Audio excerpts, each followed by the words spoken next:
Mari kita berdoa teman-teman. Tuhan, kami bersyukur ya Bapak buat hari ini. Thank you buat kebaikan Tuhan. Kalau kami hari ini boleh kumpul walaupun kami nggak ketemu satu sama lainnya Tuhan. Tapi kami percaya kuasa-Mu tetap di dalam setiap kami. Roh Kudus-Mu tetap ada di dalam hati kami. Dan biarlah hari ini Tuhan kami belajar sesuatu yang baru lagi Tuhan. Kami mau belajar sesuai dengan apa yang Tuhan mau di dalam hati kami. Buka setiap hati kami Tuhan. Kami mau siapin hati kami untuk dengar firman Tuhan. Yang siap dengar firman Tuhan, sama-sama kita bilang amin. Oke, shalom Yud. Wah, gak kerasa ya, ini udah Februari lagi nih guys. Ternyata Februari pas banget hari ini, tepat banget sama hari tahun baru Imlek. Ya, gue mau ngucapin dulu selamat tahun baru Imlek buat teman-teman yang merayakan ya. Kongsi Facai. Jadi mungkin hari ini kita gak ketemu satu sama lain gitu ya. Tapi gue percaya ya, nanti minggu depan kita bakal ketemu lagi. Mungkin hari ini teman-teman ada yang di mobil gitu ya, lagi mau ketemu sama saudara atau udah ketemu gitu ya, cari angpau mungkin ya. Kalau waktu Imlek ini bagi gue tuh hari yang hari yang seneng banget karena pasti lagi teman-teman mungkin seumuran kita lah ya, itu masih cari yang namanya angpau gitu ya. Nah, angpau ini sesuatu yang mungkin kita pengen tuh di hari Imlek gitu ya. Mungkin kita berharap gitu Imlek ini dapat angpau yang tebal gitu ya, tapi nggak tahu tuh isinya yang tebal. Kadang-kadang kita buka ternyata isinya 2000-an semua gitu ya. Tapi gue percaya ya, apapun yang kita dapat hari ini, yang kita dapat pasti buat kita happy, benar nggak? Benar ya. Nah, tapi gue satu kali pernah dengar ya dari paman gue nih guys, dari paman gue kayak gini, yang dapat angpau itu bakal happy kan?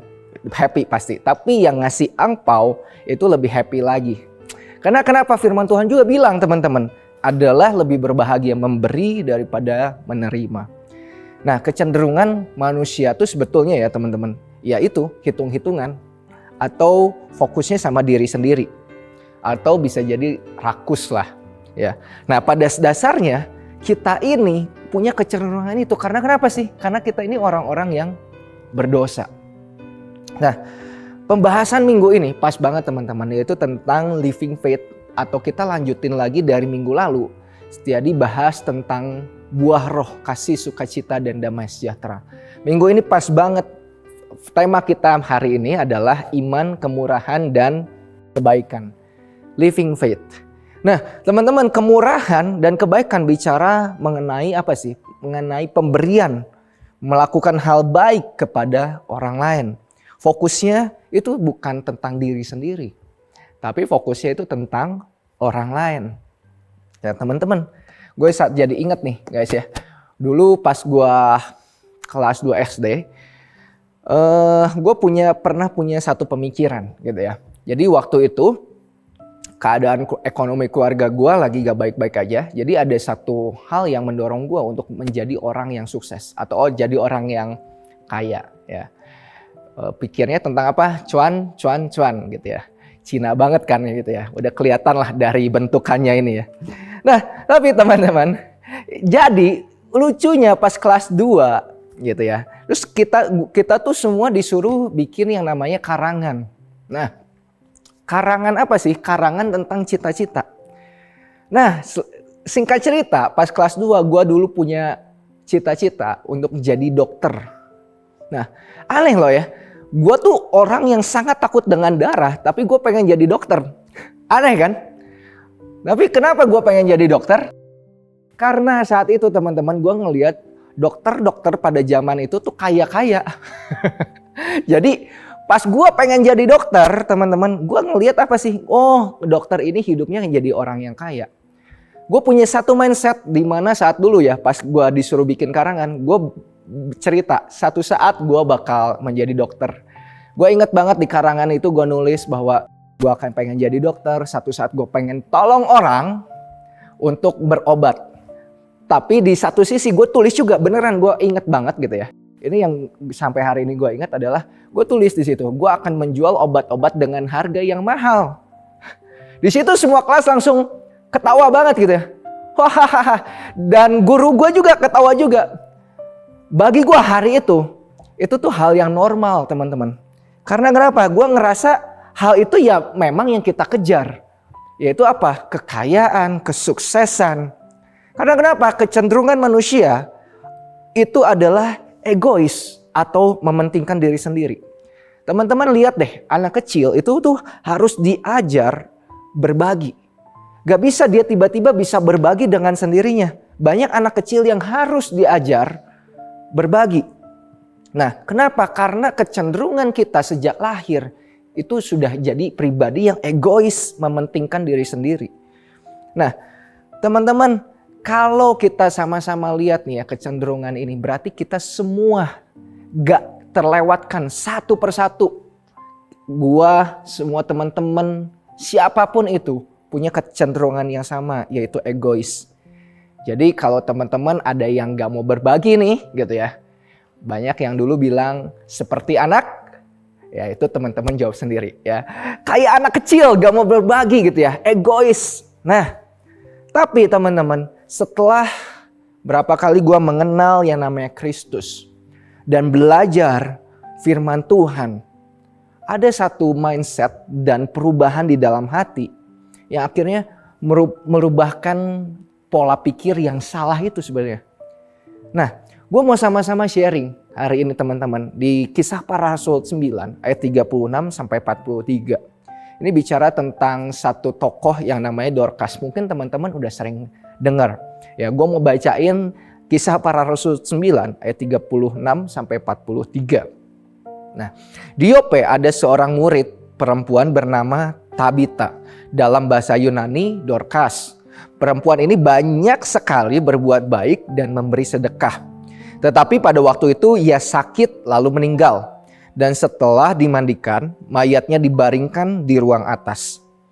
Lida dekat dengan Yope. Ketika murid-murid mendengar bahwa Petrus ada di Lida, mereka menyuruh 2 orang kepadanya dengan permintaan, segeralah datang ke tempat kami. Maka berkemaslah Petrus dan berangkat bersama-sama dengan mereka. Setelah sampai di sana, ia dibawa ke ruang atas dan semua janda datang berdiri di dekatnya dan sambil menangis mereka menunjukkan kepadanya semua baju dan pakaian yang dibuat Dorcas waktu ia masih hidup. Tetapi Petrus menyuruh mereka keluar, lalu ia berlutut dan berdoa. Katanya apa? Kemudian ia berpaling ke mayat itu dan berkata, Tabita, bangkitlah. Lalu Tabita membuka matanya dan ketika melihat Petrus, ia bangun lalu duduk.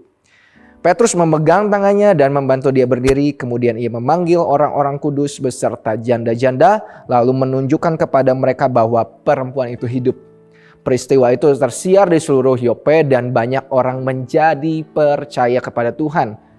Kemudian daripada itu Petrus tinggal beberapa hari di Yope di rumah seorang yang bernama Simon, seorang penyamak kulit. Nah, dari Kisah Para Rasul 9 ayat 36 sampai 43 ini, jadi awalnya itu adalah Petrus. Saat itu dia sedang berkeliling gitu ya ke kota-kota untuk mengabarkan Injil dan bertemu dengan saudara-saudara seiman di sana. Ya, nah teman-teman pas lagi itu Petrus tuh lagi ada di Lida. Di Lida dia habis menyembuhkan yang namanya Eneas, seorang yang lumpuh di sana. Nah dari Lida ke Yope tuh ternyata jaraknya gak jauh ya. Nah pada saat itu tiba-tiba di Yope ini ada satu orang namanya Dorcas. Dia sakit terus dia meninggal. Nah tiba-tiba ada disuruh 2 orang datang ke Lida dari Yope untuk kasih tahu Petrus bahwa Dorcas ini sedang sakit atau mungkin kamu harus cepat-cepat bergegas. Nah setelah Petrus datang ke sana teman-teman, apa yang terjadi? Ternyata Dorcas sudah meninggal dan kita lihat scene-nya gimana sih? Scene-nya di situ banyak anak orang-orang janda gitu ya teman-teman. Itu sama-sama kasih lihat nih baju yang udah dibuat Dorcas selama hidupnya. Dan semua menangis karena kebaikan hati Dorcas. Ditulis di dalam ayat yang ke-36 bilang gini teman-teman. Perempuan itu banyak sekali berbuat baik dan memberi sedekah. Banyak sekali berbuat baik.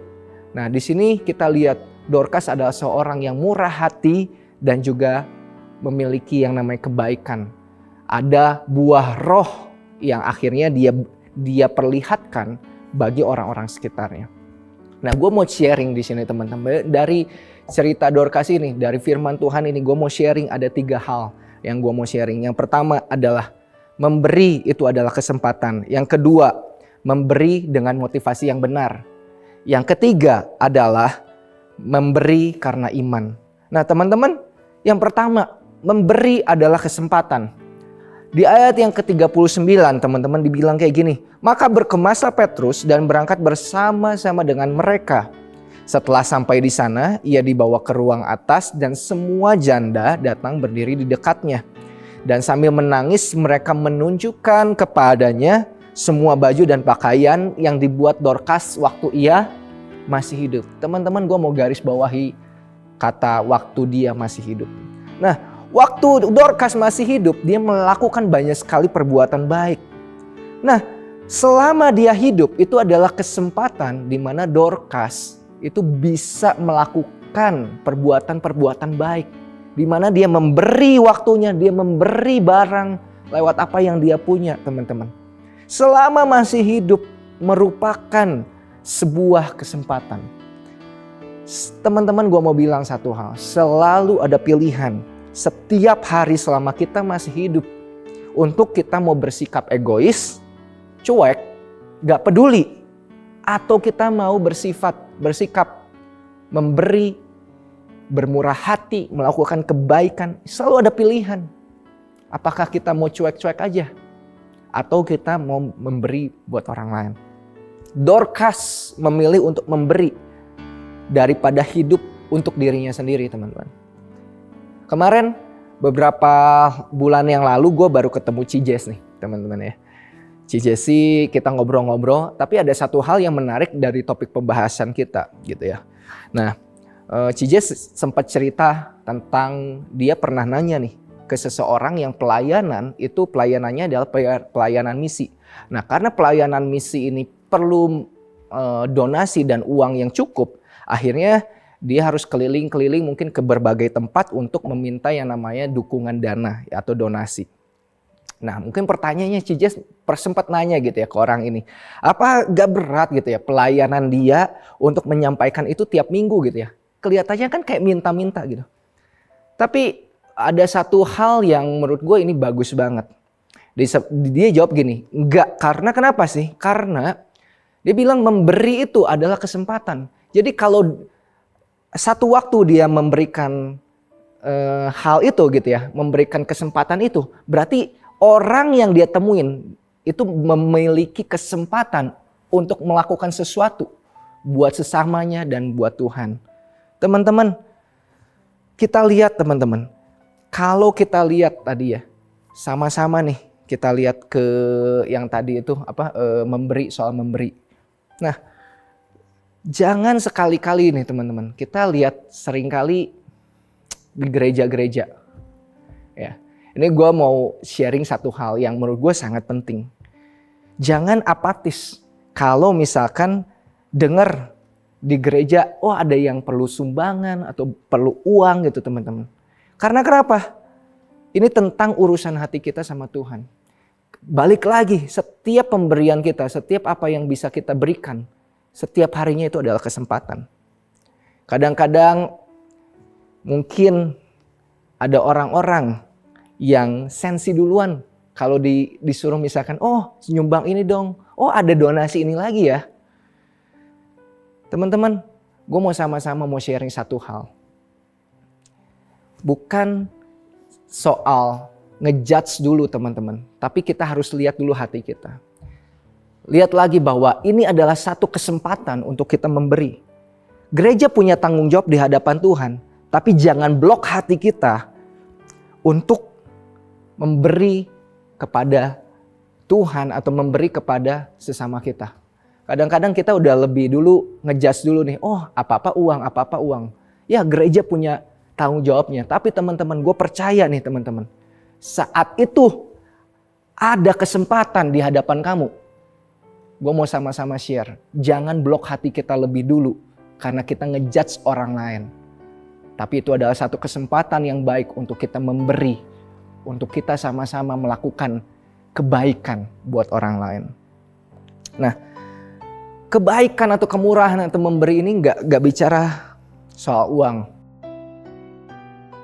Tapi juga bicara soal apa sih teman-teman? Bicara soal tenaga, waktu yang kita mungkin buat orang lain yang membutuhkan. Contohnya apa? Curhat, bantu cariin kenalan, misalkan orang butuh kerja nih ya. Bantu dong cariin, kita punya koneksi, kita cariin kenalan.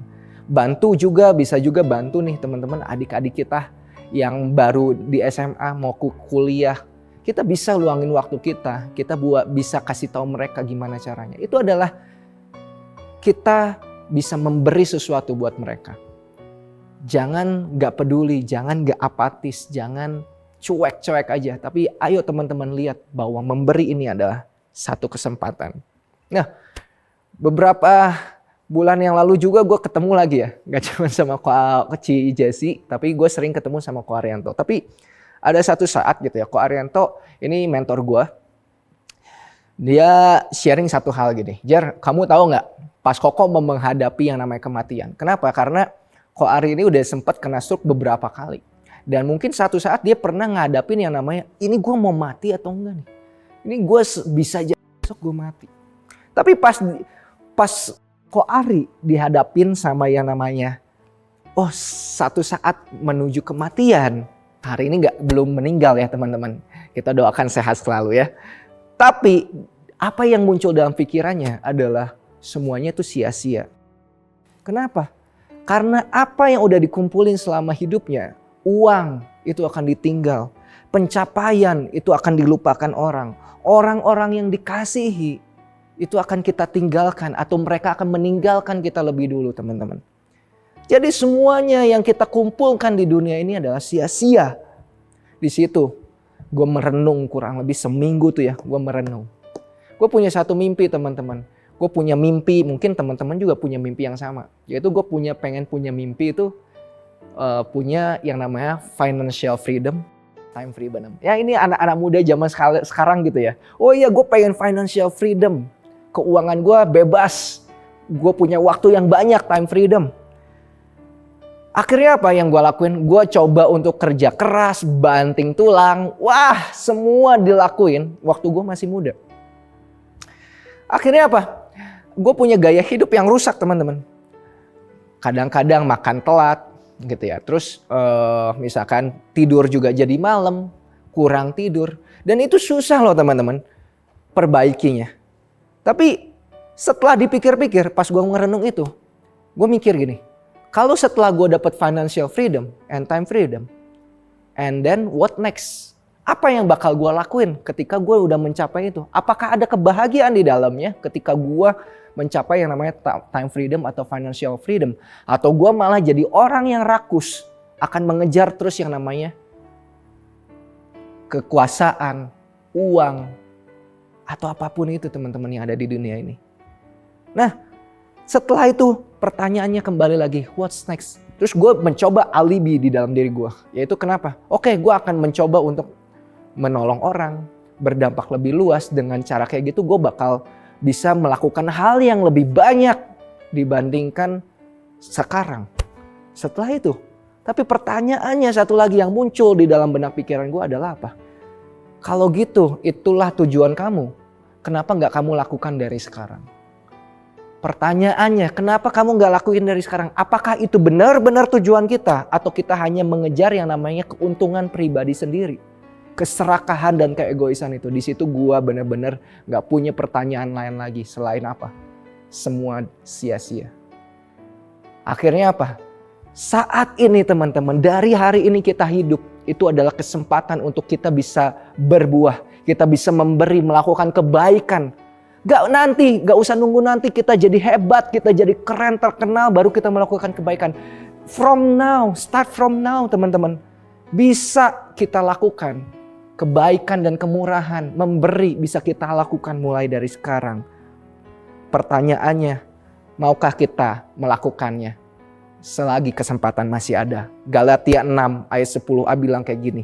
Karena itu, selama masih ada kesempatan bagi kita, marilah kita berbuat baik kepada semua orang. Selama masih ada kesempatan bagi kita. Kita gak tahu kapan kita dipanggil Tuhan. Selama masih ada kesempatan, marilah kita berbuat baik kepada Tuhan. Yang kedua teman-teman, memberi dengan motivasi yang benar. Di ayat yang ke-39 tadi dibilang kayak gini. Ia dibawa ke ruang atas dan semua janda yang datang berdiri di dekatnya sambil menangis. Mereka menunjukkan kepadanya semua baju dan pakaian. Pertanyaannya gini, siapa yang ditolong Dorcas saat itu? Yang ditolong Dorcas adalah janda-janda, teman-teman. Yang ditolong Dorcas itu janda. Di Yope itu adalah kota pusat ekonomi. Karena kenapa? Karena banyak jalur perdagangan lewat sana. Ini adalah pelabuhan yang penting di Israel saat itu. Jadi di sini tuh kota yang cenderung menawarkan budaya individualis, hedonisme, dan orang-orang pada mementingkan dirinya sendiri, cenderung mementingkan dirinya sendiri. Dan gak peduli yang namanya kesusahan orang lain. Nah, kenapa sih di Yope ada janda? Ternyata selidik punya selidik, janda di sini ya, kebanyakan suaminya itu adalah seorang pelaut. Ya karena kan dia dekat pelabuhan. Nah, kebanyakan janda-janda ini ditinggal oleh suaminya karena saat mereka bekerja mereka nggak balik lagi. Jadi meninggal pas lagi mereka melakukan pekerjaan di laut. Janda saat itu adalah janda yang miskin dan bergantung hidupnya. Kenapa? Karena disebut gini teman-teman, di dalam masyarakat patriarkat ya, perempuan ini adalah milik laki-laki. Seorang janda ada dalam posisi yang sangat tidak terlindung dan mudah sekali dilukai. Nah, dia sebatang kara dan berdiri di luar lingkungan normal. Itulah sebabnya dalam janda-janda dijadikan suatu tuntutan khusus bagi petugas pelawatan umat. Dan mereka adalah perhatian khusus bagi Allah. Nah, kenapa sih? Berarti janda-janda ini bergantung semua hidupnya sama suaminya. Sedangkan kalau suaminya nggak ada, dia gimana cara hidupnya? Nah, saat Dorcas membeli pada janda-janda, dia nggak bisa mengharapkan balasan apa-apa daripada janda itu. Karena semuanya saling membutuhkan, bergantung hidupnya. Artinya apa? Dorcas memberi bukan dengan tujuan ingin mengharapkan imbalan. Nah, ini yang paling penting. Kalau kita mengharapkan sesuatu pas kita memberi, nih teman-teman ya, siap-siap kecewa. Apa? Karena manusia itu cenderung selalu mengecewakan dan cenderung ingin mementingkan dirinya sendiri. Balik lagi itu. Karena apa? Karena dosa yang udah ada di dalam hidup manusia. Nah, teman-teman, memberi kita waktu kita untuk melayani kadang-kadang, atau kita memberi sesuatu kalau kita berharap akan dikembalikan mungkin lebih besar, siap-siaplah kita kecewa. Nah, contohnya apa? Memberi waktu untuk melayani.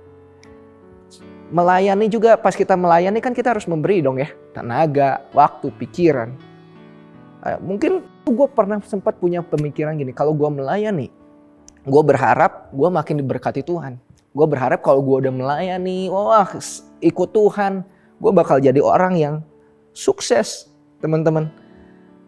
Tuhan akan melihat kita. Nah, terus dulu gue punya satu ayat yang gue suka banget, yaitu di dalam Matius 6 ayat 33. Ada yang tahu? Apa? Tetapi carilah dahulu kerajaan Allah dan kebenarannya, maka semuanya itu akan ditambahkan kepadamu. Nah, pas gue lihat nih, semuanya itu, apa yang gue pikirin? Teman-teman mikir ini juga gak? Gue berpikir mobil, gue berpikir iPhone baru gitu ya. Gue berpikir rumah, gue berpikir kesuksesan. Dan gue berpikir gini, tapi carilah dahulu kerajaan Allah, maka semuanya itu akan ditambahkan kepadamu. Gue berpikir gini, kalau gue mengedepankan Allah, Tuhan juga akan seenggaknya membalas dong ke gue, kayak apa yang udah gue lakuin gitu. Ya memang sih Tuhan akan membalas, tapi kalau kita punya dasar itu bahaya sekali teman-teman. Karena kenapa? Karena teman-teman, karena kalau yang kita inginkan gak sesuai dengan rencana kita, apa yang teman-teman akan rasakan? Apakah teman-teman kecewa dan meninggalkan Tuhan? Boleh gak sih beriman Tuhan memberkati kita? Boleh banget, gue sering berdoa hal ini teman-teman. Tapi bukan berarti semuanya itu jadi dasar untuk kita memberi. Karena itu adalah dasar yang lemah. Kalau Tuhan gak kasih berkat sama kita, kalau orang lain gak memberikan yang balik lagi sama kita, apakah kita menjadi kecewa atau meninggalkan Tuhan? Gimana kalau kita teman-teman berpikir seperti itu? Nah, gimana nih contohnya lagi ya, kalau kita melayani, memberi waktu kita, tiba-tiba keluarga kita ekonominya drop gitu ya. Gue pernah ngalamin gitu, tiba-tiba ekonomi semua kacau.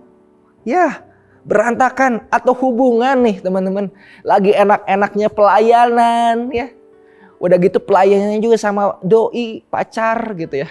Tiba-tiba di tengah jalan hubungan kalian complicated. Kalian udah berdoa, Tuhan ini pasangan gue yang sampai merit gitu ya. Tapi kalau tiba-tiba di tengah jalan hubungannya itu complicated, pertanyaannya, apakah kita akan meninggalkan pelayanan kita? Apakah kita akan mundur? Apakah kita gak akan kembali lagi ke gereja, teman-teman? Pertanyaannya itu. Kalau teman-teman mendasarkan, kita semua mendasarkan dasar itu lemah banget. Kalau motivasi kita seperti transaksional, kita datang supaya Tuhan memberkati kita, sangat-sangat lemah. Teman-teman. Jadi teman-teman kita sama-sama harus punya motivasi yang benar. Yaitu apa? Yang terakhir, motivasi yang benar. Memberi karena iman. Gua mau baca di ayat yang ke-36.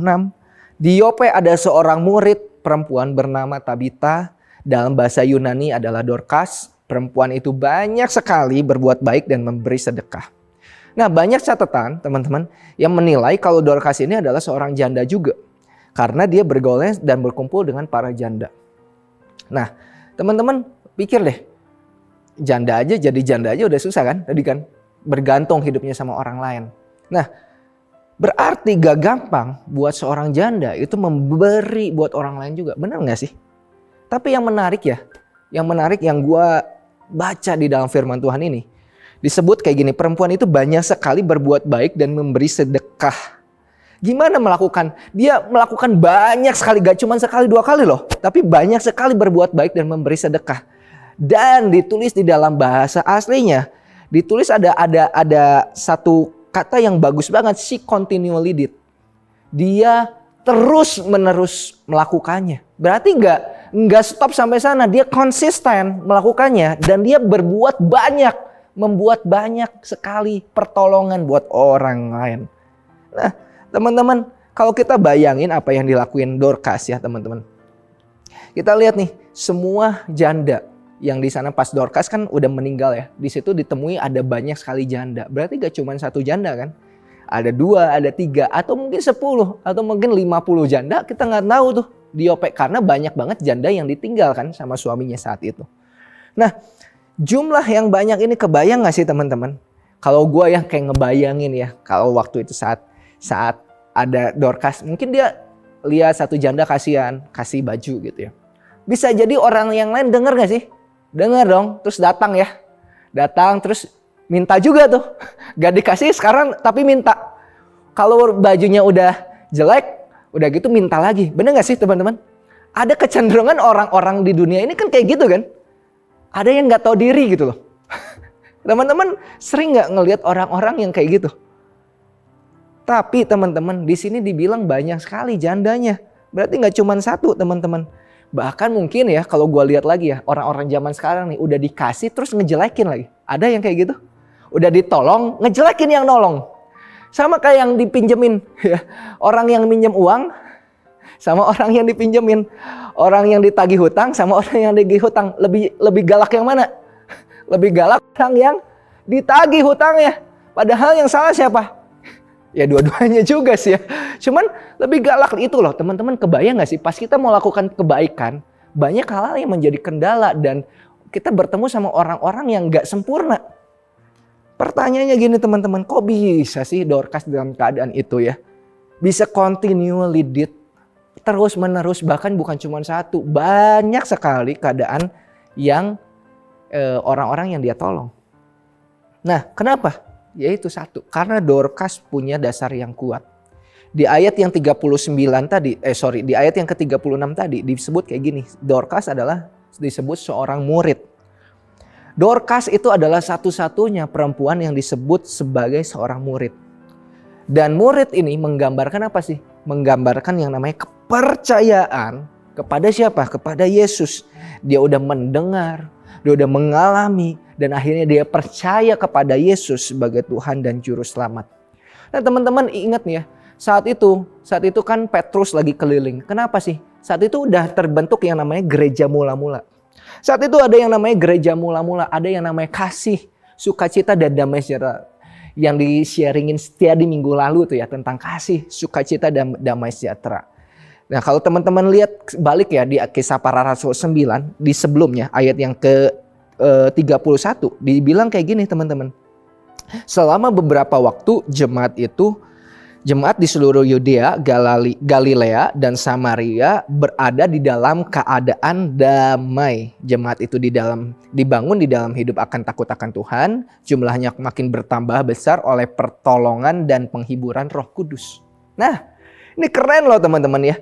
Jadi saat itu ada gereja mula-mula yang dipenuhi dengan kasih, sukacita dan damai sejahtera. Karena apa? Ada Roh Kudus di tengah-tengah mereka. Saat ada Roh Kudus di tengah-tengah mereka, mereka akan sama-sama menghasilkan yang namanya buah roh. Kasih, sukacita, damai sejahtera, kesabaran, kemurahan, kebaikan, kesetiaan, kelemah lembutan, penguasaan diri teman-teman. Ada Roh Kudus di tengah-tengah mereka membuat satu hal yang luar biasa terjadi, kegerakan-kegerakan yang terjadi. Dan saat itu dikabarkan yang namanya Injil ke berbagai kota. Dan gue percaya teman-teman, kalau di komunitas ini ada yang namanya Roh Kudus, kita sama-sama lihat nih ada yang namanya buah roh. Kita izinkan Roh Kudus berkarya. Apa yang akan terjadi? Banyak yang akan mengalami kuasa Tuhan, dimenangkan. Orang-orang yang banyak yang ditolong, yang frustasi akan mendapatkan yang namanya kelegaan teman-teman. Ini yang namanya gereja mula-mula saat itu. Mari hari ini teman-teman kita berdoa juga yuk. Buat komunitas kita supaya kita sama-sama diperlengkapi oleh Roh Kudus. Memiliki buah roh. Sehingga banyak kampus-kampus, banyak kantor-kantor yang nantinya akan dimenangkan bagi Kristus. Tapi teman-teman, apa sih kuncinya untuk mengalami itu teman-teman? Saat Dorcas mendapatkan yang namanya, mendengar yang namanya kabar sukacita atau Injil kabar sukacita. Saat Injil itu udah sampai ke Yope, Dorcas juga mendengar hal itu teman-teman. Apa yang Dorcas dengarkan? Kabar baik itu, Injil itu akhirnya mengubah hatinya. Kabar akan Tuhan yang rela memberi anaknya yang tunggal teman-teman. Untuk menyelamatkan kita, manusia yang seharusnya mati karena dosa kita. Kita yang egois, kita yang serakah, yang selalu ingin untung dan menang sendiri, yang seharusnya mendapatkan ganjaran hukuman yang setimpal dengan dosa kita, yaitu apa? Kematian yang kekal. Ditebus oleh anak yang tunggal, Yesus Kristus, melalui jalan salib. Dan di atas kayu salib, ia tanggung dosa kita. Itulah pesan, itulah Injil yang Dorcas dapatkan saat dia benar-benar teman-teman melihat kebaikan Tuhan, hatinya diubahkan. Yesus yang kaya, anak Allah yang kaya, rela jadi miskin supaya kita beroleh kemurahan. Yesus yang mulia jadi hina supaya kita mendapatkan kemuliaan bersama Bapa di sorga. Yesus yang tidak berdosa, tidak bercacat sedikit pun, rela menanggung dosa kita di atas kayu salib supaya kita tidak binasa. Teman-teman, Yesus datang bukan mencari keuntungan diri sendiri, tapi dia memberi dirinya sebagai korban penebusan bagi dosa-dosa kita di atas kayu salib. Satu-satunya dasar yang kuat bagi Dorcas bisa melakukan itu, she continually did, melakukan terus-menerus, adalah iman percaya kepada Yesus Kristus sebagai Tuhan dan Juru Selamat yang hidup, yang telah bangkit mengalahkan maut, teman-teman. Teman-teman, sama-sama kita lihat, kalau kita mengandalkan diri sendiri untuk berbuat kebaikan, satu saat kita akan capek dan frustasi, kita burn out. Tapi kalau kita melihat teman-teman, iman kepada Yesus, yaitu pengorbanannya di atas kayu salib. Saat kita melihat, memandang pada kayu salib itu, di mana Yesus sudah berkorban buat kita semua, kita akan diingatkan kembali setiap hari tentang pengorbanan itu. Betapa baiknya Dia terhadap kita. Maka dari itu teman-teman, katanya di dalam Efesus 2 ayat 8, sebab karena kasih karunia kamu diselamatkan oleh iman. Itu bukan hasil usahamu, tetapi pemberian Allah. Kalau kita udah diberi sama Tuhan, bukan karena hasil kerjaan kita, bukan karena hasil usaha kita, Masa kita gak mau memberi itu juga buat orang lain, teman-teman? Kita bisa bermurah hati, melakukan kebaikan karena Kristus telah terlebih dulu bermurah hati untuk kita, teman-teman. Kristus yang lebih dulu bermurah hati. Kalau kita punya dasar itu, karena Kristus lebih dulu, kita bisa lihat bahwa kita akan terus dikuatkan setiap harinya untuk bisa melakukan yang namanya kemurahan dan kebaikan setiap hari kita. Nah, teman-teman, hari ini terakhir di ayat yang ke-42, gue mau share satu hal. Dibilang kayak gini, peristiwa itu tersiar di seluruh Yope dan banyak orang menjadi percaya kepada Tuhan. Perjalanan Petrus ke Yope ini jadi penting. Petrus menyembuhkan Dorcas, membangkitkan Dorcas dari kematiannya, itu jadi penting. Kenapa? Karena kota Yope adalah kota yang dihuni oleh banyak orang Yunani. Makanya nama Tabita jadi Dorcas kan. Tabita, Dorcas itu panggilan Yunaninya. Nah, awal-awal mula orang-orang Yunani itu bisa percaya, banyak orang bisa percaya adalah kenapa? Karena Petrus mengunjungi Yope. Sebelumnya Petrus hanya mau melayani orang-orang Yahudi. Tapi pada akhirnya peristiwa itu tersebar di seluruh Yope dan banyak orang menjadi percaya kepada Tuhan. Gue yakin banyak orang Yunani juga akhirnya mungkin bisa percaya kepada Tuhan karena kejadian itu. Setelah itu kejadiannya adalah Petrus bertemu sama Cornelius yang bukan merupakan orang Yahudi. Kalau teman-teman ingat yang mimpi Tuhan Yesus itu kasih mimpi sama Petrus. Kamu harus melayani orang-orang non-Yahudi. Dan di situ teman-teman ini adalah permulaan sebelum Injil itu sampai ke orang-orang non-Yahudi. Artinya apa teman-teman? Kita lihat akhirnya Injil ini disebarkan. Kita lihat di sekarang. Kita lihat di kampus kita lihat di kantor kita lihat dimanapun Tuhan tempatkan. Banyak orang-orang yang belum percaya bukan? Banyak orang-orang atau enggak orang-orang yang udah kelihatannya Kristen tapi dia belum percaya bukan? Ya? Yes, banyak banget. Tapi pertanyaannya teman-teman, lihat ketika ada buah roh yang dihasilkan, yaitu Dorcas.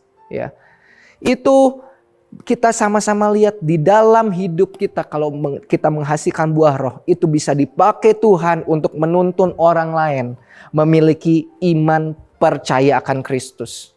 Dorcas terbatas, cuman punya benang sama kain.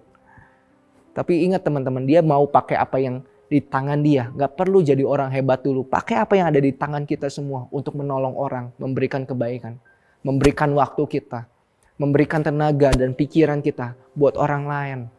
Teman-teman sama-sama. Kita mau berdoa bagi kampus, bagi kantor. Bulan ini kita sama-sama mau komitmen berdoa bagi kampus, bagi kantor kita, di mana kita ditempatkan. Melihat Kristus yang udah berkorban buat kita. Bukankah kita harusnya melihat Kristus sebagai pribadi yang sangat berharga. Dan kita mau melakukan apa yang terbaik buat Tuhan. Supaya Injil ini disebarkan di mana-mana. Dan inilah doa kita sama-sama. Kita berdoa buat kampus, buat kantor kita, teman-teman kita dimanapun kita berada. Biarlah Injil Tuhan Kristus juga disebarkan banyak dan jiwa-jiwa menjadi percaya kepada Tuhan. Mari kita berdoa teman-teman. Kami bersyukur ya Bapak buat hari ini Tuhan. Thank you buat firman Tuhan. Kami tahu Tuhan, Engkau Allah yang dahsyat, Engkau Allah yang luar biasa. Hari ini kami belajar tentang satu hal, tentang memberi, tentang kemurahan dan kebaikan. Ajar kami untuk memiliki hati seperti hati-Mu. Biarlah Roh Kudus memampukan kami untuk memiliki buah roh ini Tuhan. Supaya buah roh ini Tuhan dinikmati oleh orang banyak. Sehingga orang banyak juga melihat bahwa perbuatan Kristus di dalam hidup kami begitu luar biasa. Dan banyak berdoa Tuhan, kami berdoa Tuhan untuk kampus, untuk kantor Tuhan, untuk lingkungan-lingkungan dimanapun kami berada Tuhan, di dalam pekerjaan kami, di dalam keluarga kami. Kami berdoa Tuhan kiranya we speak blessing Tuhan. Kami berdoa Tuhan kiranya ada Injil firman Tuhan juga disebarkan dimanapun kami berada ya Bapa. Biarlah Tuhan pakai kami sebagai alat di tangan-Mu Tuhan untuk menjadi saluran berkat-Mu Tuhan, untuk menjadi Tuhan perpanjangan Tuhan lidah-Mu Tuhan untuk mengabarkan Injil. Kami percaya Tuhan hari ini Roh Kudus-Mu yang sertai kami, pulihkan kami Tuhan dan ubahkan hati kami. Ini kami siap untuk melakukan firman Tuhan, yang siap melakukan firman Tuhan sama-sama kita bilang. Amin.